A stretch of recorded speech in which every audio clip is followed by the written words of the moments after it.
আসসালামু আলাইকুম রহমতুল্লাহ। আল্লাহ পাক রব্বুল আলামিন কাছে শুকরিয়া আদায় করি আল্লাহ তাআলার জন্য যে এই পর্যন্ত জীবিত রেখেছেন, এই জন্য আল্লাহ তাআলা শুকরিয়া। আলহামদুলিল্লাহ।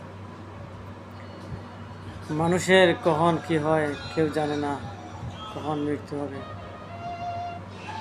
বলছিলাম নোয়াখালী লক্ষ্মীপুরের সেই ঘটনা, সকালকের ঘটনার কথা। খুব আশা আকাঙ্ক্ষা নিয়ে আপনজনকে আপ্যায়নের জন্য গেছিলেন, এয়ারপোর্টে আনার জন্য। কে জানে এই তাদের শেষ বিদায়। আসার সময় 7 জন মানুষ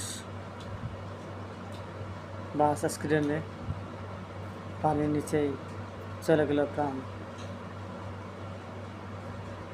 তাদের পরিবারের কান্না হাজারি কত কষ্টদায়ক।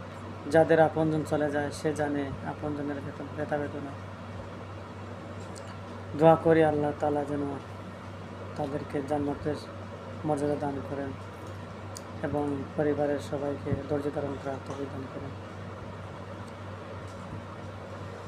যত প্রবাসী আছেন, দূর প্রবাসী, সবাইকে আল্লাহ তাআলা ভালো রাখেন, সুস্থ রাখেন।